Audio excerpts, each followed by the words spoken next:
company culture is complicated.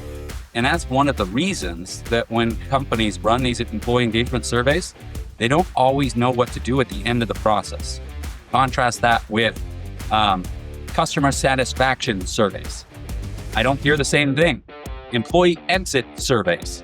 Companies execute those pretty well. They accomplish what they're trying to, but not with employee engagement surveys. And I think one of the reasons is company culture is a little bit more complicated than a lot of leaders actually understand. Welcome to the BetterCulture Podcast, where we make the clear connection between better culture and better business. This podcast is for leaders who want to build stronger teams, drive thriving companies, and enjoy your leadership role along the way. Now here's your host, Brett Hoogeveen, a leadership and culture aficionado, keynote speaker, and co-founder of BetterCulture. Today I'm joined by my brother, Blake Hoogeveen, who leads our employee engagement survey work at BetterCulture. Now, on the surface, employee engagement or culture surveys sound pretty simple. You ask employees questions, you review the data, and make improvements. But Blake has worked with hundreds of organizations, and he knows most companies underestimate how difficult it is to do surveys well, and how easy it is to damage culture if the process is handled poorly. Bad questions can lead to weak insight. Low trust can undermine your participation. Poor communication can create confusion, and weak follow-through can create cynicism instead of improvement. So today, we're going to unpack why employee engagement surveys are not as simple as people think, and what leaders need to understand if they want the process to actually improve their culture. Blake, thanks for coming on the podcast. Brett, good to be here. Thanks for having me. This is Blake's first episode on the BetterCulture Podcast. That's true. He's just been commenting at me from the peanut gallery for the first few episodes. I'm better at that. But excited to have you here, Blake, and especially to talk about something that I know you know so well, our surveys. We have quite a bit of experience on that. That's true. Yeah. Could you tell us a little bit about, when did we start doing surveys at BetterCulture? Yeah, we started doing surveys very early with Better Culture. We were working with companies that wanted to know, how do I have a better culture? And many of those companies that we were working with at the start of our engagement, we were looking at the survey reports that they had from a recent employee engagement survey. And it was really frustrating. We were looking at reports that were not helpful. And they had poorly worded questions, the wrong questions, a report that was not helpful at all. So we realized if we want to get a really actionable, good survey report, we needed to build our own survey. So that's what we did. Yeah, I do remember that. We had a treatment. We were saying, hey, we want to help with culture. And we realized, well, before we could apply the perfect treatment, we need a good assessment, right? And so back into that by seeing what other people were doing and going, well, that's not quite good enough. It's so true. I mean, anytime in business that you can get your hands on data, usually that's helpful. And we kept on finding ourselves in awkward situations that we would ask for the survey data. Clients would give it to us, and we were a little timid or nervous to tell them, I'm really sorry, but this actually isn't very helpful as we're looking at that data. That's awesome. All right. So Blake, the title of this episode is Employee Engagement Surveys Are Not As Simple As You Think. So why? What makes them more complicated than people think? I'm going to answer that in a couple different ways. Number one, just to restate, the purpose of an employee engagement survey is to diagnose the current state of your employee culture. Understand what employees feel, and find opportunities to make the culture stronger, improve employee engagement, improve employee experience. And that just doesn't happen with so many surveys. I wouldn't believe this, Brett, if it weren't for over a decade of experience talking to companies that had run a survey before they used our survey, and repeatedly had them tell me, Blake, we haven't done this process well in the past. We did this survey in the past, and it didn't help us improve our culture. The other thing that I want to just mention, Brett, is company culture is more complicated than a lot of people realize it is. And we had a TED Talk several years ago on why the gap. Why is there this gap between what powerful owners and CEOs want for their culture and the culture they actually have, and asking the question, why, when powerful CEOs and owners want a healthy culture, why don't they actually get it? That TED Talk got over 100,000 views. And I think it really highlights company culture is complicated. And that's one of the reasons that when companies run these employee engagement surveys, they don't always know what to do at the end of the process. Contrast that with customer satisfaction surveys. I don't hear the same thing. Employee exit surveys. Companies execute those pretty well. They accomplish what they're trying to, but not with employee engagement surveys. And I think one of the reasons is company culture is a little bit more complicated than a lot of leaders actually understand. Yeah, I think I still remember Blake built. He is background as an actuary and loves data. And so as we were building, and then my father, Dr. Kim Hoogeveen, who is also our other co-founder, he is a PhD psychologist and really understands psychometrics and measurement and all that kind of stuff. So when we started building this survey, I just sat on the sidelines, and Kim and Blake did all the work figuring out exactly what would be the most valid instrument and how to build it and track the data and get all the stuff out of it. But I could still remember about a year into doing this and working with our first 3 or 4 clients, you coming to me and saying, people don't like their survey vendors. Like we're starting to get into an industry that people aren't very impressed with. And we didn't really know that before we built our own tool. We were not aware of that. That's so true. There's a lot of scars out there from companies that have run an employee engagement survey. They know they have not hit it out of the park. Yeah. Awesome. So Blake, what is maybe one of the biggest, or if you want to give me a couple, you can give me a couple, but what's one of the biggest mistakes organizations make when they're designing employee engagement survey? Yeah, two mistakes I see frequently is they ask the wrong questions. And then the survey report just isn't well constructed. It's not a report that a CEO, top HR person who's ever driving culture, it's not a report that has easily actionable information in it. Let's use an analogy that anyone can understand. Let's say you want to be healthier and you go to a doctor, and the doctor is asking you questions to diagnose how to make you feel better. And halfway through, you're thinking, these questions aren't very helpful. And then at the end of all the questions, the doctor gives you a report or advice that you can't really make sense out of it. That analogy is close to what we see with a lot of employee engagement surveys. They don't diagnose accurately, and the report that companies get isn't very actionable. It's not helpful. Interesting. Could you talk a little bit about the difference between building a survey yourself? Like if you're an employer and saying, hey, let's ask our employees what their experience is here, or let's build our own survey in a free tool like a SurveyMonkey or things like that, versus working through a vendor. And I don't know, that's a big can of worms probably, but I would think that probably falls into this bucket as well of mistakes that we see. It really does, Brett. And I would tell you the only reason a company would build their own survey is to save a little money. And I think it's a fool's errand.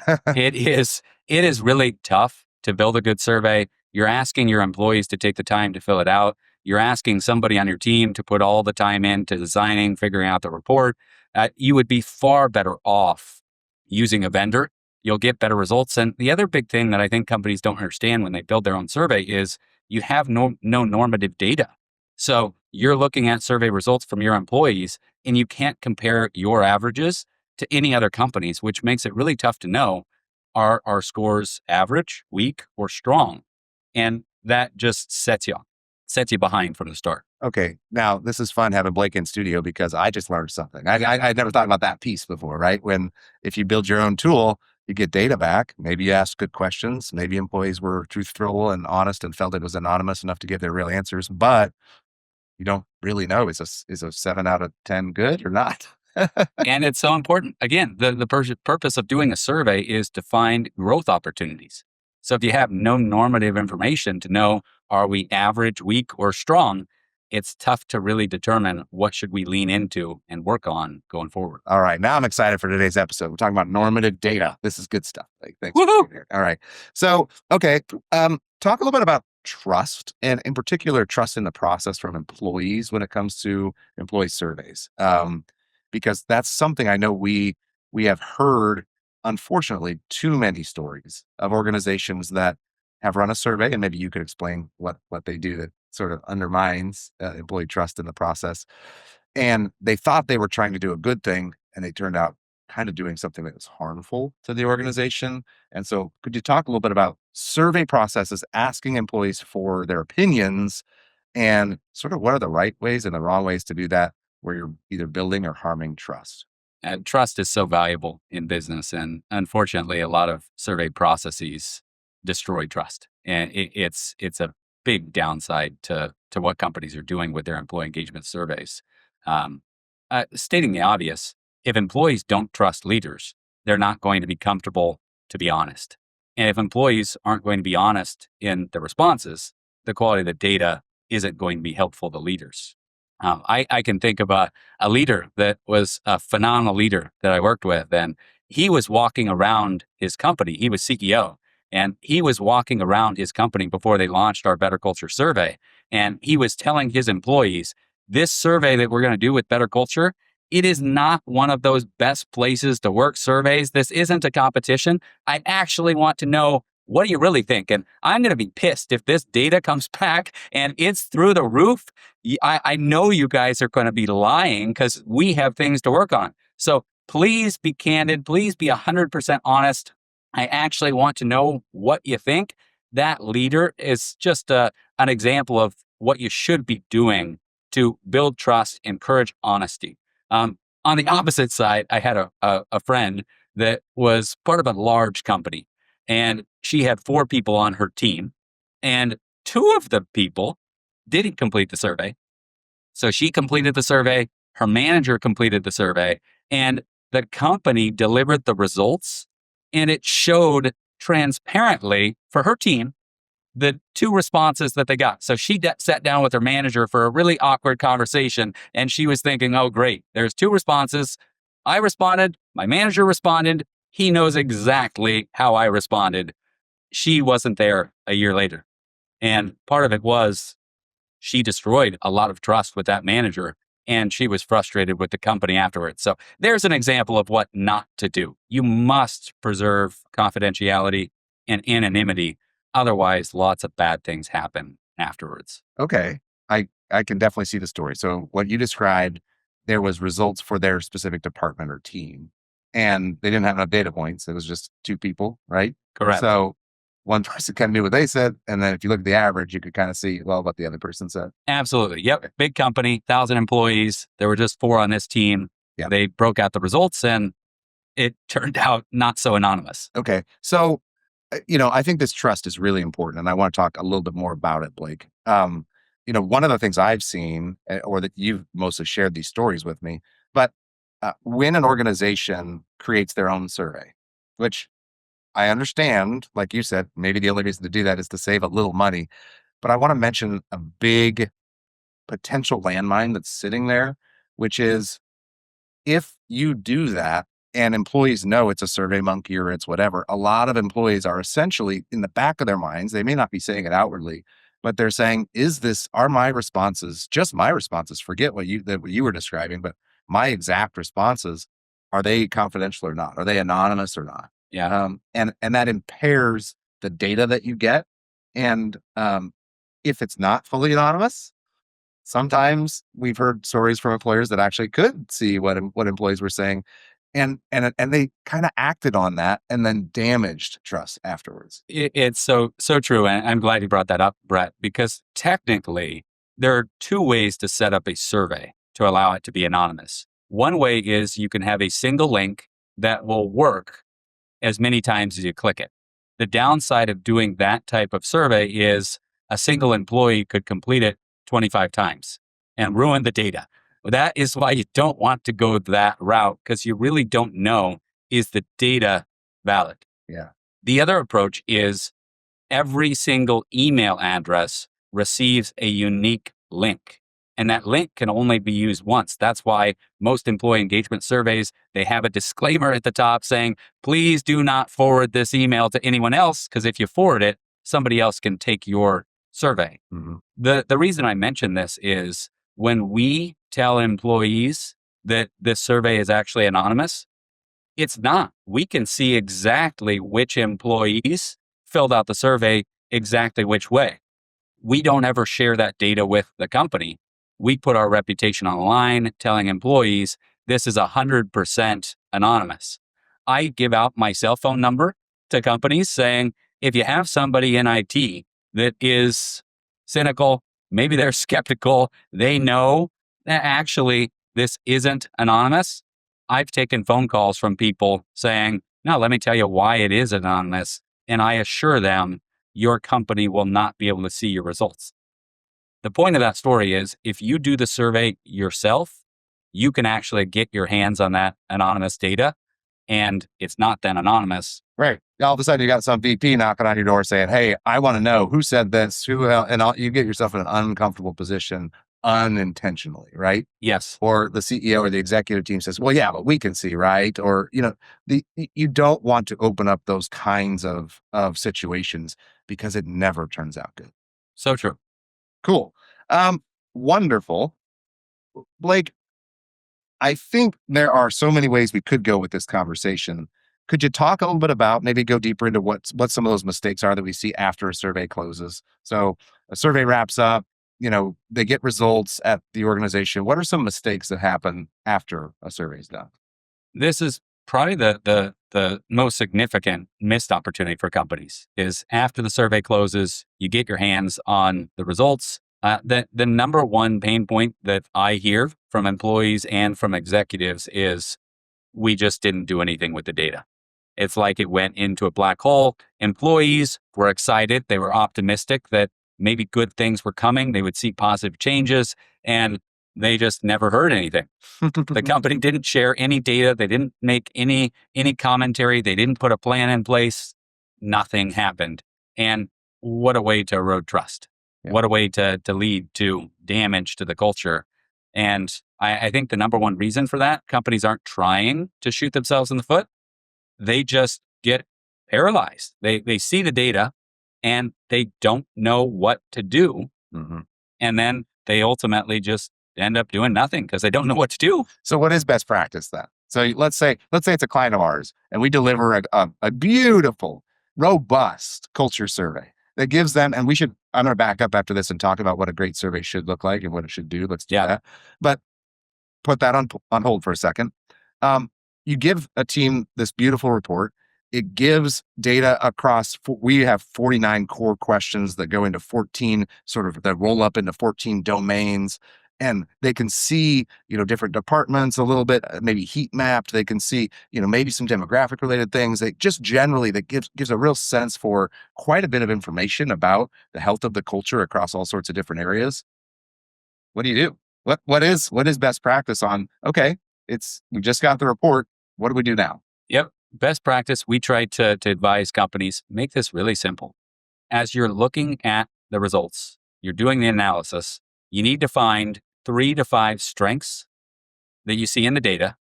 And that could be our employees think well of their managers. That could be our employees have a lot of pride to be part of this company, etc. So find 3 to 5 strengths, list those out, and then find 2 to 3 growth opportunities. When you communicate to your employees, and again, that is so important, you must follow up and communicate after a survey and tell employees, thank you for giving us your responses. We have heard you, and here's the plan going forward. So you share, we should all celebrate our strengths. We should feel good about those. And I invite everyone to help us work on our growth opportunities. We all can contribute. Here are 2 to 3 growth opportunities, and we're going to be leaning into these over a longer period of time. That could be 3 months, that could be 6 months. Most typically, it's 1 year. And if you do that well, Brett, we see it consistently with our companies that we work with. Between the time that you surveyed first and the time that you've surveyed second, you see growth in those growth areas if you actually created a plan and you executed a plan, because it isn't that complicated if you just do it. Yes. Understanding where your focus areas are. I mean, it's right at the name of Better Culture, and it's what we're trying to help all of our clients do. And what we hope every organization is doing is identify those 2 to 3 areas for improvement, put a plan in place, and just be diligent. You don't have to rush and put 1,000 resources into it, but be consistent for 6 months, for 12 months, for 18 months at trying to make some changes in those areas. And then when you resurvey, 85% of the time, you're going to see progress, right? I made up that 85%. Now hit me on that. I would say we see at least 85% progress. Yeah. So just to reiterate the value of an employee engagement survey, it goes up if the report allows you to be able to see unique divisions, unique teams, unique demographic splits. Again, the overall company results give you value, but every team is different. Teams have unique strengths, unique growth opportunities. One company that we work with, they have about 500 employees. They have an employee take the lead after the survey is done, and that employee meets individually with every manager that received unique results, and they do the strength and growth opportunity conversation at the team level. They still have the overall company goals, growth opportunities that are communicated across the company, but managers and teams have their own growth goals. And when individual teams get to focus on their own growth goals, I think that creates more buy-in, more engagement, more energy. And that's been a great process for that company. Yes. Well, that's a wonderful roll into what maybe we could have done closer to the top of this episode is, we're talking about why employee engagement surveys aren't as simple as people think. Well, part of that's, let me give an example. So there's one way that some organizations go about measuring culture with what's called sort of an employee net promoter score. And that is essentially one question. Do you recommend this as a good place to work? A question similar to that. And if you ask every employee that, you'll get a score between a negative 100 and a positive 100. And, I can give you one number for your whole company that says, hey, we're at a 31. That's our current employee net promoter score. And we'd love it to be a 40 next time we measure. We'd like it to be better. Now, that is useful. It gives you some sense of whether or not the culture is better or not, but it doesn't tell you what to work on to get better, to go from a 31 to a 40 or from a negative 40 to a 0 or whatever your goal would be. So that would be one thing, is not getting enough information. It's so true, Brett. And if your only goal with a survey is to get a baseline for what is the health of your culture, that employee net promoter score question, that's the one to do. But to your point, if you do that one, you get no intel in terms of where are we strong, where do we have growth opportunities to actually help you build a stronger and better company culture. Now, we're nerds about culture. And so we built what we know organizations who were serious about culture would want from a data perspective. They would want from a report perspective. But Blake, would you just give a high level of, if you're serious about making focused improvements on employee engagement, workplace culture, employee experience, all those things that drive business performance in our world, what would a great survey look like? Can you just give not a 20-minute overview, but like a 1-minute overview of what should a great employee engagement survey look like? I could talk about this for a long time. So thanks for the coaching there, but I'll keep this concise. It really does go to the origin story of how we built our survey. We are a solutions provider. We specialize in helping companies understand what they need to do to build and protect a healthy culture. We reverse engineered our survey, trying to get our hands on data that was correlated with what we could actually do to help them build a healthier culture. That led us to create a 49-question survey. And if that seems like a lot of questions, it was tough to cut it down to 49. And it doesn't take very long. It takes 5 to 10 minutes because the questions are really clearly worded. That's another thing that's frustrating when we see other survey questions that are written. They're double binded, meaning there's 2 different things they're asking in a single question. You can't make sense of it. Do you feel safe and happy at work? Yes. Wait, I feel safe, happy, but not safe. Right. Yes, absolutely. So true. So the intent of why we created the survey questions that we did, it was because we knew what we actually wanted to train on. Contrast that with most of the survey vendors out there. They're technology companies that know nothing about what it actually takes to build and protect culture. Mm-hmm. They can run your survey, they can deliver data, but that, I think, is what is at the core. When we do a survey, we actually ask the right questions. We have a great report. And then we understand how to improve culture. So when I deliver survey results, I can help them identify not only here are the 2 to 3 growth opportunities, but here are a couple things that you can actually do that are simple, actionable, commonsensical to push you down the road. And that's why, Brett, we have so many companies that we work with. The first time they did the survey, they were at the 14th or 22nd percentile. The third or the fourth time, they've jumped to the 80th percentile. We've consistently seen that growth. Yes. Because we asked the right questions. And that's not blowing smoke, right? We started becoming a survey company because we wanted good data we could use with our clients. And I'll be darned if predictably our clients are making major progress on culture, right? And so as founders of a company like this, that feels pretty good knowing that, okay, this is working, right? And so anyway, that's great. A couple other things that come to mind for me. Quick comment there just to reiterate that, Brett. And I would say we have done a survey 5 or 6 times with a nonprofit that has about 60 employees. They have not used much of any other tools that BetterCulture has offered, and they have seen significant growth. The executive director or CEO of that organization has told me directly, without this data, there's no way we would have been able to transform the culture in the way that we did. Contrast it, we've also worked with a healthcare provider that told us they wanted to become a best place to work. They started with our survey. They've used our survey consistently. They've also used our training, our consulting, our coaching, and that has helped them move along. And they recently got recognized as the #1 best place to work in their community. And that feels so good to help companies go on that journey to achieve their goals through using our survey and some of our other tools when that's a fit. And see, yes, they did. That's an inside joke for podcast listeners. All right.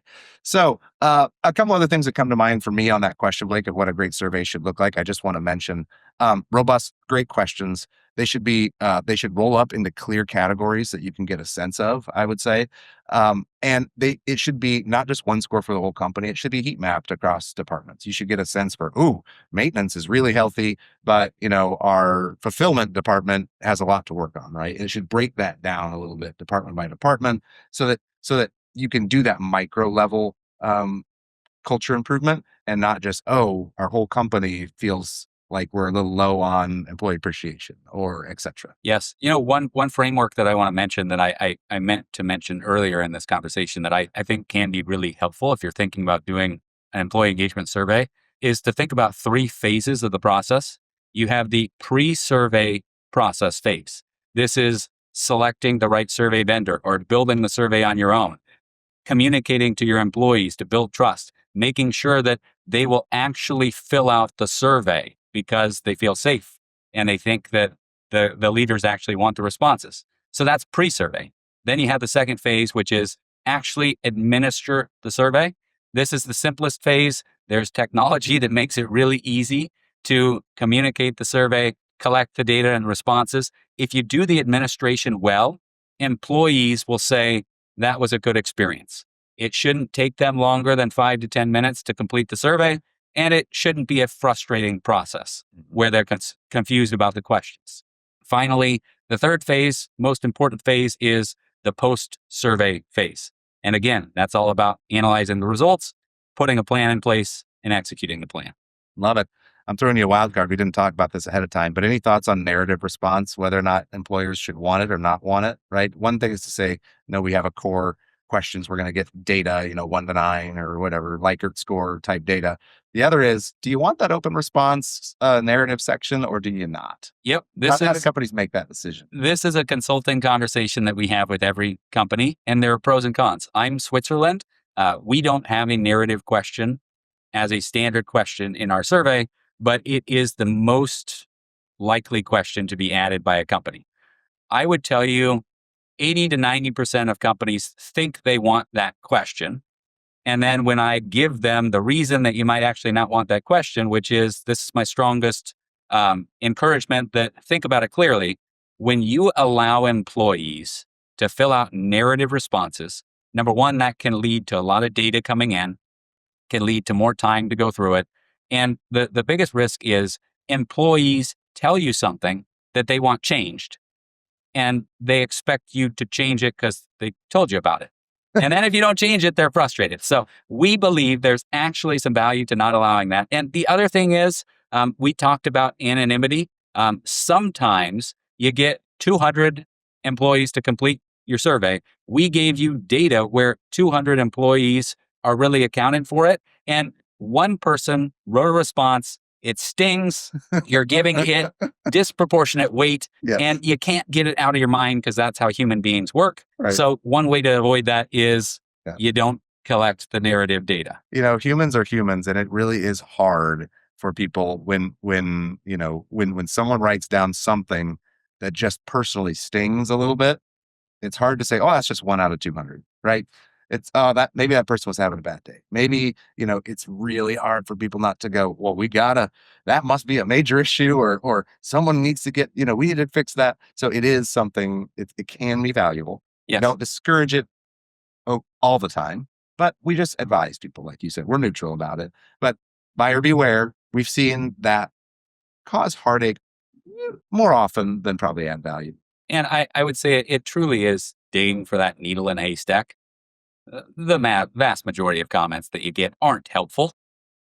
Yeah. But you can have something that's really helpful. And that's why you allow the narrative, because there could be something that you wouldn't have otherwise collected were it not for the narrative opportunity. And that is the reason that you should consider putting it in there. So again, we're Switzerland. I'd say about half the companies we work with put it in there, half do not. Yeah. Okay. So just one final little comment on that. If you have something specific you're looking for information on, that's a great use of a narrative question. If you have a very specific thing that you'd like opinions about, or even generally specific. I don't know if you could say that or not, but not just like, is there anything else you'd like to share? That type of a question, you just never know what you're going to get. But if there is something you'd like to know, a more focused question, that can often lead to beneficial results. If you genuinely have something you want employees input on, right? So true. Okay, cool. So I think we've really covered in a lot of ways what a best-in-class approach would look like. We've covered some of the do's and don'ts. We've covered what makes these things a little more complicated than people think, and really the value of what this looks like. Blake, any kind of closing advice you'd have for folks if they're thinking about running a survey, or anything we haven't covered we should on today's podcast? Yep. 3 things. Number 1, I believe employees have a relationship with their company at 3 levels. One level is, what do I think of my immediate team? Another level is, what do I think of my manager? The third level is, what do I think of top leaders? I believe any employee engagement survey should be able to give data back to the company to clearly show, what do employees think about their team? What do employees think about their manager? What do employees think about top leaders? If you're thinking about running a survey, make sure that it has that level of data, because that is incredibly valuable from a diagnostic and a solutions perspective. Number 2, this is maybe a bit of an advertisement, but I'm genuine. Let's do it. Call us. I have literally worked with hundreds of companies to run a survey, and I have never had a single company that wasn't satisfied. Yeah. Again, I've talked to tons of companies that weren't satisfied with other surveys they've run.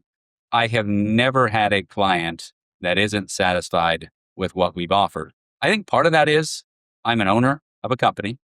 I built the survey. I understand exactly how it works. And because I built it, I know how it works. I can do some special things that if you're working with a bigger company and it's software, no one that's actually working with you understands the code to change it. Yeah. I can actually help you with that. Yeah. I want to pause right there and just do a little shout out and a thank you. For anybody that's worked with BetterCulture, that's used our tools, that has done our survey, there's only one person in our company that has touched that process, and it's Blake. So Blake built the survey. He administers the survey. He does our customer support. He does the consulting. He delivers. We do have other people that deliver results to clients. If it's my client, I might deliver the results to my client, but I don't do any of the work of administering, setting up, consulting. And so I think that is a little bit unique to really have a boutique firm experience where you get to talk directly to the expert. and the person who built the survey and the person who built the reporting and the person who, is at the heart of all that. And so he's not blowing smoke. We have a lot of satisfied clients, and that's in large part, Blake, because of the white glove treatment that you give our clients around really what they're trying to accomplish with those surveys. So thank you. Thank you, Brett. And it's true. I take a lot of pride to it. And that is something I haven't mentioned yet. I've been told by companies that I've worked with, they can't always launch the survey on the date that they want to. So the vendor dictates, sorry, you'll have to launch it on a different date. And the other thing that just shocks me, Brett, is I have been told by multiple clients, it took months to get the results back after the survey, which is insane. You should have results in your hand 2 weeks from the close of that survey date. And that's something that we will always make happen. Yeah. Well, very cool. Final? I was going to say, final thing. Yep. This is a little bit snarky, but I believe this industry with employee engagement surveys is full of companies that overpromise and underdeliver. So when you're going through the contracting process, if you don't use our survey, just ask the company, can I pay you after I receive all the deliverables? And would you put in the contract, I have 100% unilateral discretion to pay you based on whether you actually delivered on what you said you would. That is in our contract. We consistently invoice after we do all the work, after we deliver the results. And in the contract, it is written, if you're not satisfied, don't pay us. I simply encourage you to ask other vendors to do the same. Good luck. Yeah, that is a great point. I do a lot of the invoicing at BetterCulture. And so I'm regularly asking Blake, hey, can I build this company yet? And he goes, nope. We're not done. We haven't sent the report yet. So he's not blowing smoke on that. So anyway, thank you, Blake. What a fun conversation. Something that I'm glad we got to spend some time on. We've done so many episodes already in this BetterCulture podcast about how to fix culture. This is the first one we've really started with. Well, how do you measure it first? So thanks for being here. Thanks for sharing some advice. Thanks, Brett. That was fun. Thank you all for continuing to listen to the show. I haven't been giving a real genuine ask in the last few months. If you would share this podcast with somebody who you know could benefit, if you would please go on Apple or Spotify or whatever, rate us, write a review. All that stuff really does help get the word out. We are on a mission at BetterCulture to make the world a better place to work. And the more people that are tuning in, the better. Thanks for being here. Want to take the next step to building a stronger culture? We're offering a free 15-minute Better Culture strategy call directly with me. We'll take the time to help you identify real opportunities to make your workplace better. No sales pitch, just real advice to help you lead better. Grab your time right now at betterculture.com/free call. Let's make something even better together.